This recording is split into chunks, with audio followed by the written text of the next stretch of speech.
नमस्कार, स्वागत है आप सभी का एनएफ न्यूज पर। मैं हूं आपके साथ रोहित। भारतीय मजदूर संघ का मंच, पूरे ऑडिटोरियम में भरे लोग, जगह उत्तराखंड का हरिद्वार, चारों ओर गूंजते जिंदाबाद के नारे और कार्यक्रम में मुख्य अतिथि प्रदेश के मुख्यमंत्री।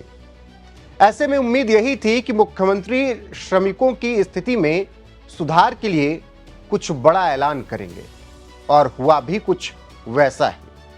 जब मुख्यमंत्री ने कहा, हम यह भी सुनिश्चित करने का प्रयास कर रहे हैं कि हमारे श्रमिकों को अच्छी सुविधाएं मिलें।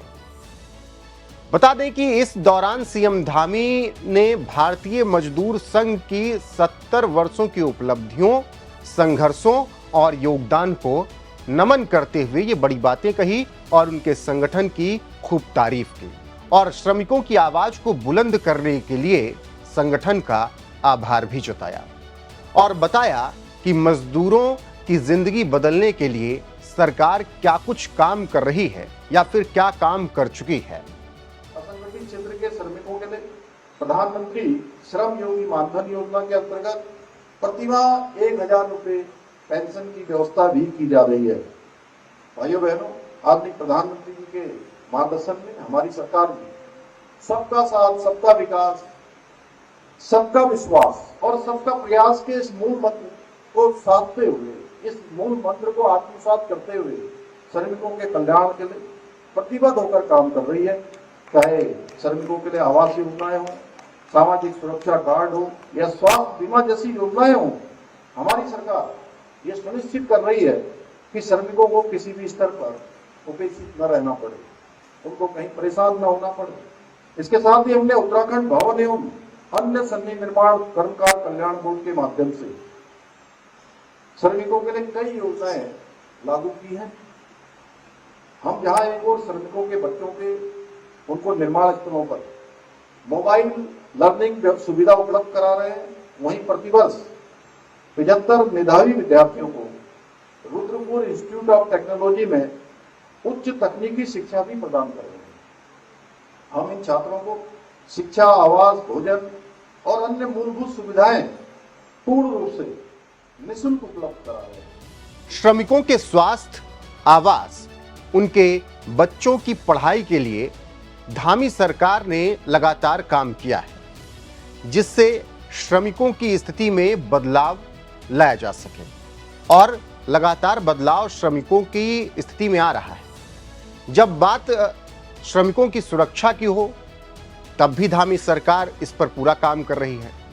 धामी सरकार उनके लिए लगातार खड़ी हुई है, और इसका सबसे बड़ा उदाहरण सिलक्यारा टनल हादसा है।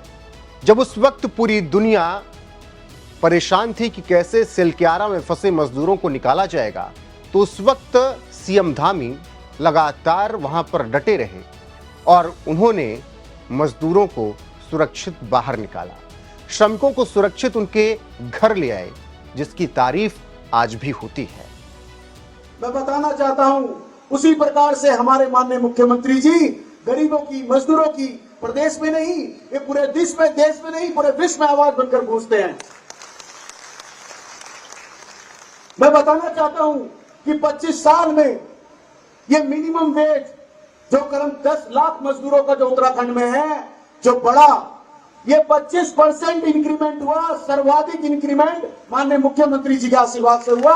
ये मजदूरों का भला करने वाले माननीय मुख्यमंत्री।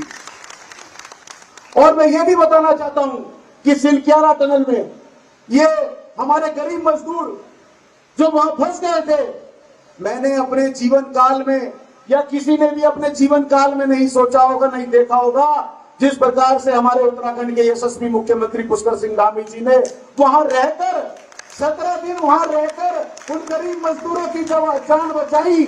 मैं इस बात को दावे से कह सकता हूं, प्रामाणिकता से कह सकता हूं, देश में ऐसा कोई मुख्यमंत्री नहीं होगा, प्रदेश कोई मुख्य सेवक नहीं होगा जिस प्रकार से माननीय धामी जी ने उन गरीब मजदूरों की जान बचाई। यानी धामी सरकार श्रमिकों की जिंदगी में बदलाव लाने के लिए हर एक प्रयास कर रही है और उनकी सुरक्षा की गारंटी भी ले रही है।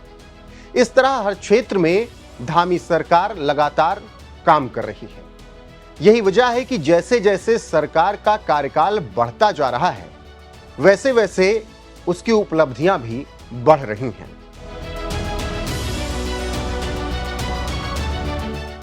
धामी सरकार की उपलब्धियां। धामी सरकार ने राज्य की बेरोजगारी दर में रिकॉर्ड 4.4% की कमी लाकर उत्तराखंड ने राष्ट्रीय औसत को भी पीछे छोड़ दिया है।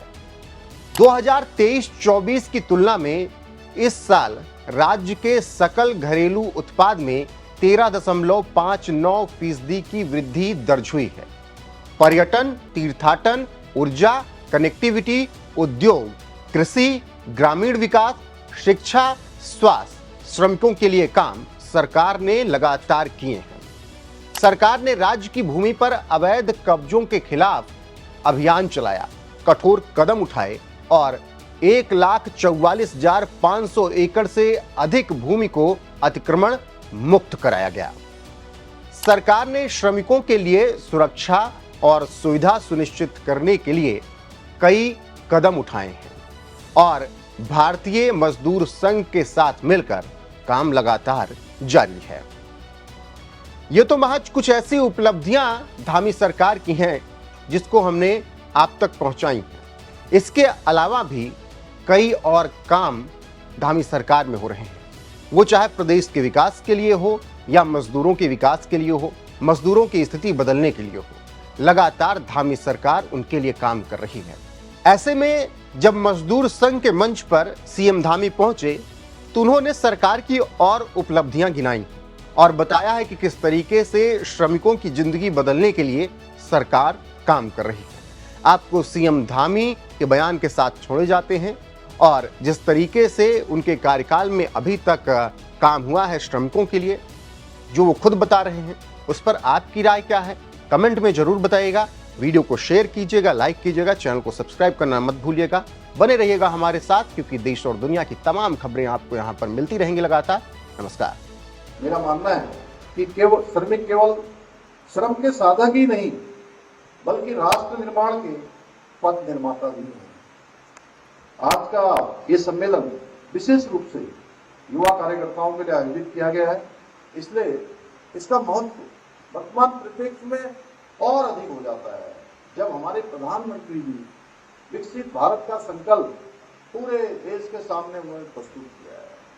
हमारे लिए उन्होंने एक टारगेट सेट किया है कि हमें लक्ष्य तय करना है कि 2047 का कैसा भारत होगा। उसमें हमारे नौजवानों की, युवाओं की विशेष भूमिका इस अमृत काल में, इस विकसित भारत के संकल्प में बहुत महत्वपूर्ण रूप से होने वाली है। साथियों, आज विश्व का सबसे युवा देश कोई है जहां 65% जनसंख्या 35 वर्ष से कम आयु की है, तो वो हमारा ही देश भारत है। यदि इस ऊर्जा को सही दिशा में लगाया गया, सही उनको मार्गदर्शन मिलेगा, तो जल्दी हमारा देश एक महाशक्ति के रूप में उभर सकता है।